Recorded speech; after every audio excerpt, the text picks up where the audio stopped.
A Spiritual Goal for This Lifetime, by Professor Li Ping-Nan, Master Chin Kung's Dharma teacher.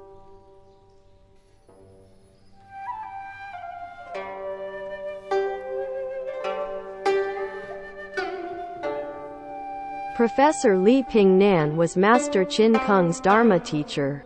Professor Li's Dharma teacher was Patriarch Yin Guang. The following article was adapted from a small book by Professor Li titled, A Buddhist Goal That Can Be Achieved in One's Present Life. In this book, Professor Li describes some of the characteristics of the Pure Land and explains how Pure Land practitioners can use the technique of Buddha recitation to achieve rebirth there. Two important sections of this article are titled, Morning and Evening Devotions, and, the Ten Recitation Method. These two sections explain exactly how you can practice Buddha recitation every day, at home.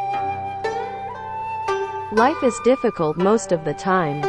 Who can avoid sickness, aging and weakness, separation from loved ones, deaths of friends and family members, loss of wealth, and hate and mistreatment from others?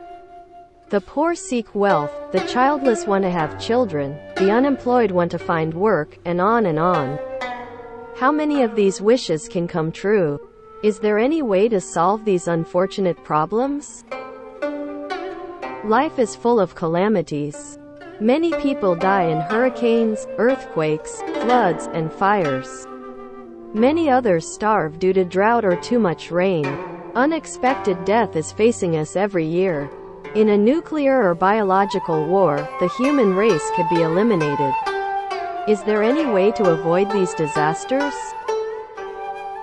The revolving wheel of birth and death is painful. And death is not the end. A living body can die, but its consciousness never dies. Upon the death of the body, consciousness leaves the body and goes to one of the six paths: heaven, the human world, the asura world, the animal world, the hungry ghost world, or hell.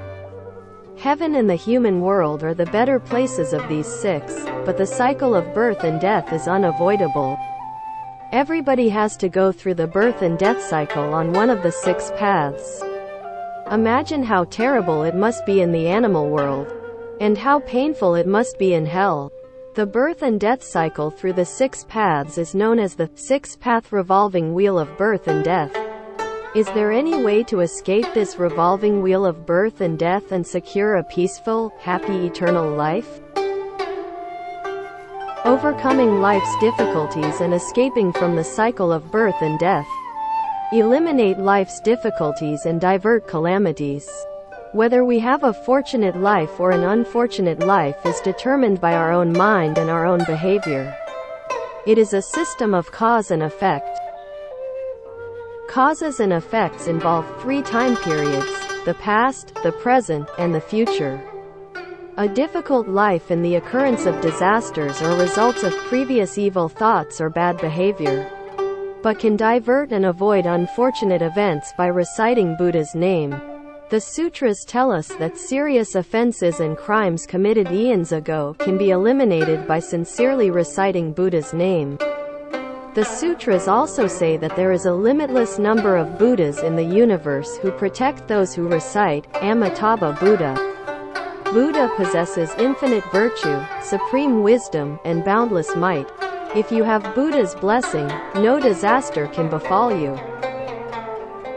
Escape the revolving wheel of birth and death and attain enlightenment. Is there any other place besides the six paths? The answer is yes. The six paths are worldly, common states. There are also holy places that are the states of Buddha. There is a world of ultimate bliss that lies to the west, far away from our world, the realm of Amitabha Buddha. The Pure Land. Everything there is made of gold and 7 kinds of precious jewels. The environment is pure and magnificent. It is superior to any palace in any other heaven by 1,000,000-fold. There are many layers of heaven. Life in the world of ultimate bliss is eternal, in contrast to that on the six paths, which are locked in a continuous cycle of birth and death. According to the sutras, if you are born in the world of ultimate bliss, your body is as radiant as gold. You are full of spiritual power. You manifest clothing and food by simply thinking about them. Your life is eternal, and you will become a Buddha after you complete your study under Amitabha Buddha. How do you get to the world of ultimate bliss? According to the sutras, Amitabha Buddha will lead you there at the end of your life. Provided that you repeatedly and single-mindedly recite Amitabha Buddha until you have achieved perfect concentration. All these benefits are described in the sutras. Benefits of Buddha recitation. Here are 10 benefits you can gain by reciting Amitabha Buddha. The protection of all heavenly gods, day and night. The protection of 25 great bodhisattvas, including Guan Yin. The protection and blessings of all Buddhas. Particularly, Amitabha Buddha will shed light on you and protect you. No evil spirits or poisonous snakes can harm you. Flood, fire, and weapons will not harm you. Accidents will not happen to you. The karma of your past wrongdoings, mischievous deeds, and misbehaviors will all be eliminated. You will have no nightmares. Only peaceful dreams. In them you may see Amitabha Buddha's radiant golden image. You will be happy, good-looking, energetic, healthy, and successful. You will have the respect of other people. As the end of your life approaches, you will not be afraid and you will be of sound mind. The 3 sages of the world of ultimate bliss will present you with a golden platform and will lead you to their realm, the Pure Land. There you will be born by transformation from a lotus flower, and will enjoy both happiness and eternal life. Of these 10 benefits, the first 9 can change the difficult life you are now living to a smooth and peaceful one, while the 10th benefit frees you from the revolving wheel of birth and death. Morning and evening devotions. To practice Buddha recitation, perform these simple morning and evening recitations. 1. Recite, Homage to our teacher, Shakyamuni, Buddha of loving kindness and compassion. During this recitation, bow or hold your palms together in front of your chest. 2. Recite, Homage to Amitabha, Buddha of great loving kindness and compassion. Again, bow or hold your palms together in front of your chest. 3. Recite Namo Amitabha, or Namo Amitabha Buddha, at least 100 times. The more repetitions, the better. You can kneel, sit, or stand. There is no need to bow, but be respectful and sincere. You can increase the number of recitations you do each day, but you should not decrease them. 4. Recite Namo Guan Shi Yin Bodhisattva. Recite and bow once. 5. Recite Namo Da Shi Ji Bodhisattva, or Homage to Great Strength Bodhisattva. Recite and bow once. Guan Shi Yin, or Guan Yin, and Da Shi Ji, or Great Strength Bodhisattva, are Amitabha Buddha's 2 great assistants in the Pure Land. Together, the 3 are known as the sages of the world of ultimate bliss. They are our teachers and friends, and we bow to them to show our respect. 6. Recite, Homage to the Great Pure Sea of Bodhisattvas. Recite and bow once. There are many bodhisattvas in the world of ultimate bliss. They are all our future teachers and friends. 7. Recite the following verse for the transference of merit. I vow to adorn the Buddha's Pure Land with this merit. Repay the 4 gracious kindnesses and aid those in the 3 paths of suffering below. May those who see and hear my vow all bring forth the Bodhi mind. And when this life is finished, may we be born together with other devotees in the world of ultimate bliss. This declaration is to direct the merits of reciting the Buddha's name to glorify Buddha's Pure Land, to help those named in this paragraph, and to affirm our determination to be born in the world of ultimate bliss. A different version of a recitation for the transfer of merit is presented on the page titled Dedication of Merit. 8. Bow. The preceding exercises should be performed twice every day, in the morning and in the evening. You should clean your hands and rinse your mouth before starting your recitation. You can omit the bowing if there is no portrait of Buddha to bow to. If possible, you can light some incense before you begin, but you can omit the burning of incense if it is inconvenient. You should face to the west if possible, and you should be sincere. If time permits, between steps 2 and 3 you should recite the Amitabha Sutra, once, the vow to achieve birth in the Pure Land. We wish to be born in the Western Pure Land. From 9 levels of lotus blossoms. When the lotus opens, we shall see the Buddha and shall be enlightened to the eternal truth. With bodhisattvas who never regress on the path as our companions. 3 times, and the verse in praise of Amitabha, once. Amitabha's body is the color of gold. The splendor of his hallmarks has no peer. The light of his brow shines around 100 worlds. Wide as the seas are his eyes, pure and clear, shining in his brilliance by transformation, are countless bodhisattvas and infinite Buddhas. His 48 vows will be our liberation. In 9 lotus stages we reach the farthest shore. Homage to the Buddha of the Western Pure Land, kind and compassionate Amitabha. Homage to Amitabha Buddha. The 10 Recitation Method.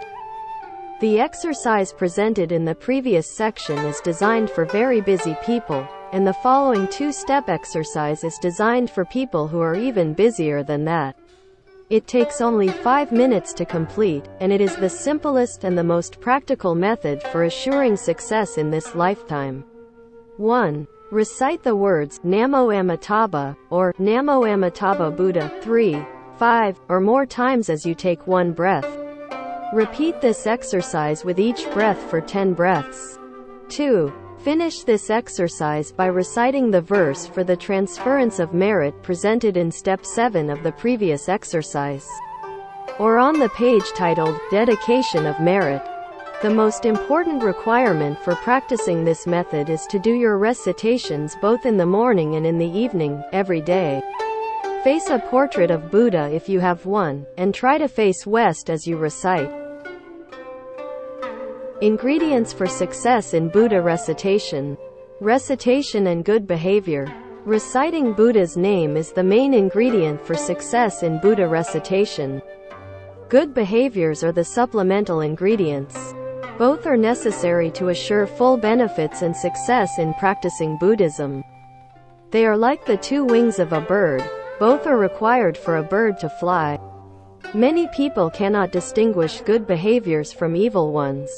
The following is a list of 10 bad behaviors, as presented in the Sutra on the 10 Paths of Good Karma. If you do not practice any one of these 10 bad behaviors, your behavior is good. Conversely, if you practice any one of them, your behavior is bad. 1. Killing. 2. Stealing. 3. Committing adultery. The first 3 bad behaviors are known collectively as the 3 physical evils. 4. Lying. 5. Erotic language. 6. Evil talk. 7. Two-tongue talk.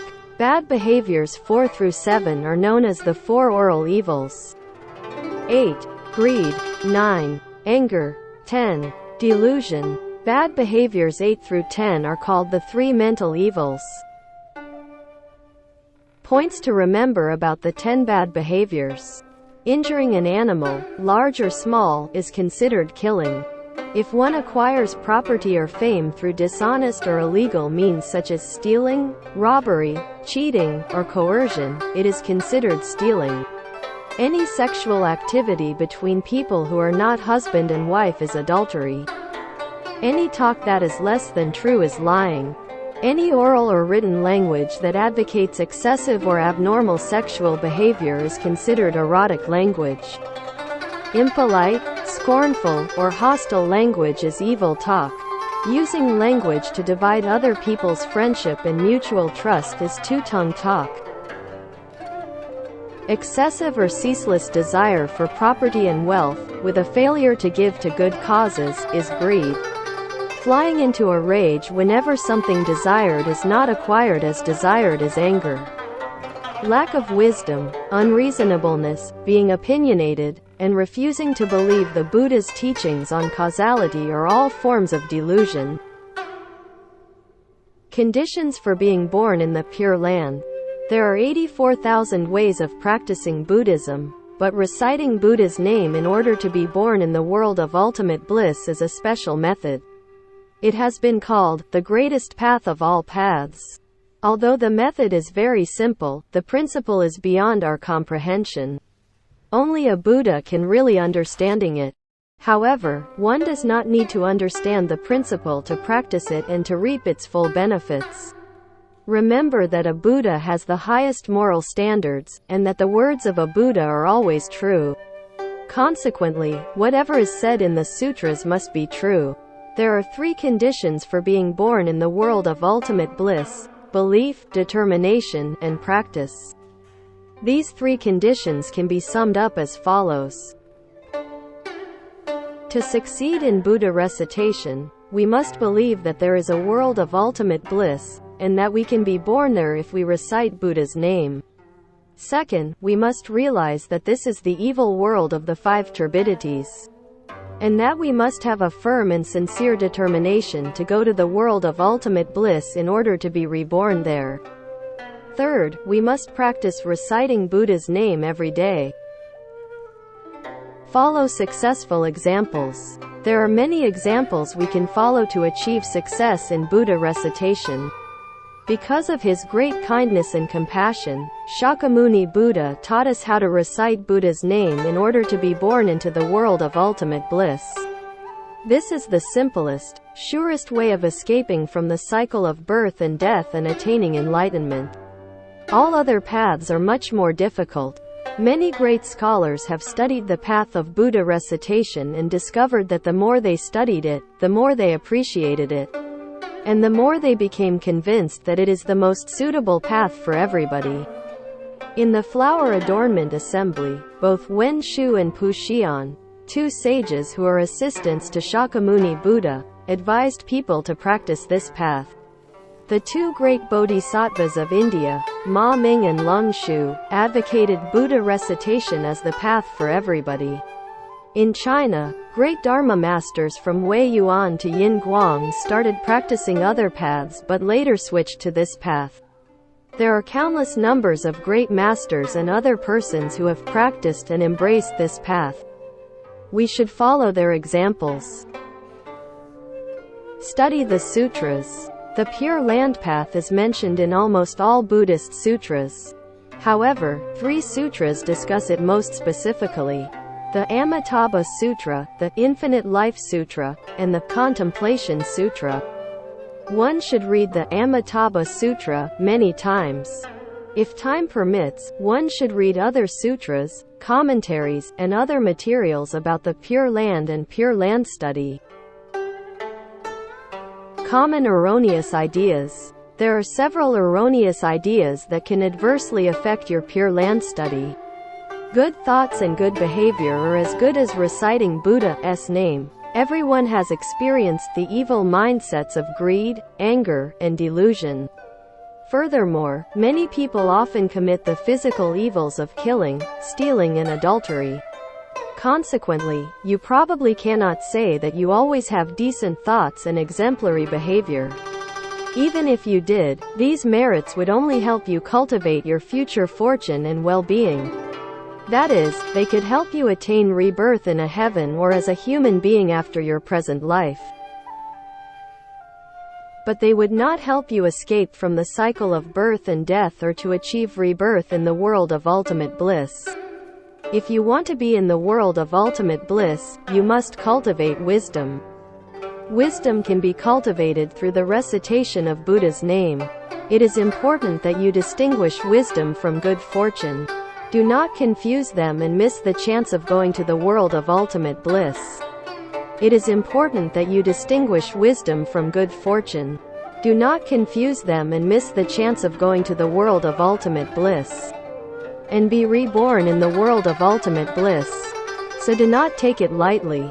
Do not allow the excuse of having no time to let this opportunity slip away. Being too busy is not a good excuse, because you can recite Buddha's name at any time, whether you are walking, sitting, or resting.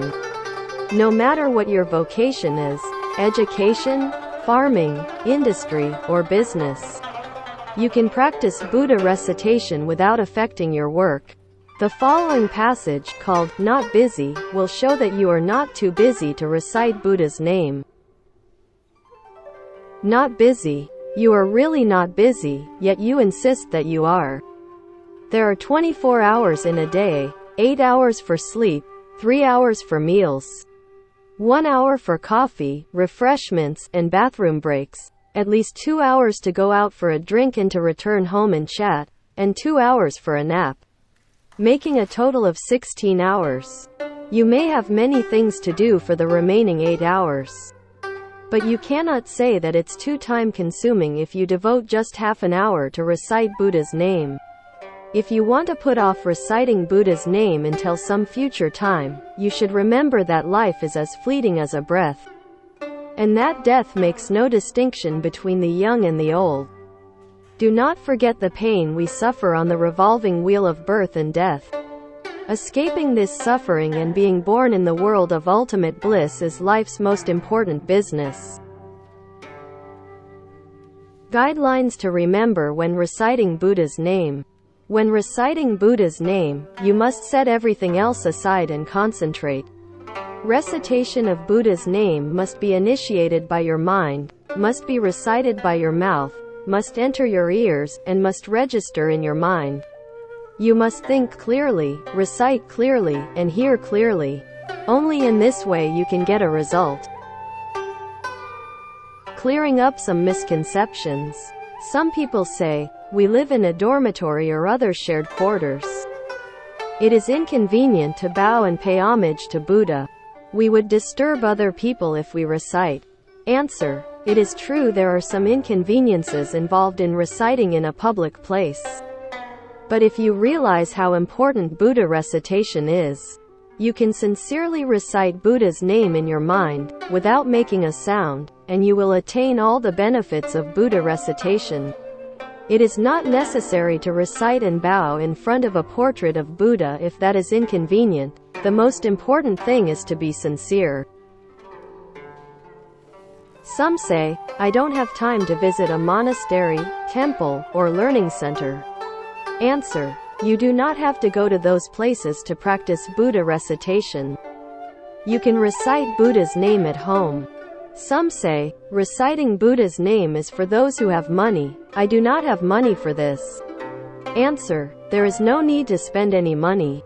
Paying homage to Buddha with 3 sticks of incense does not cost much. You even do not have to have incense. The only thing you need is to be respectful and sincere in your mind. Some say, one must be a vegetarian to practice Buddhism. I cannot be a vegetarian. Answer: you do not have to be a vegetarian for the time being. The important rule is not to kill. If you can avoid killing animals, you shall be credited with great virtues. You can eat 3 pure meat for your meals. 3 pure meat has the following characteristics. The animal was not specifically killed for you. You did not witness the killing, and you did not hear the killing. There is plenty of meat and fish, not live, in the markets, that is, 3 pure meat.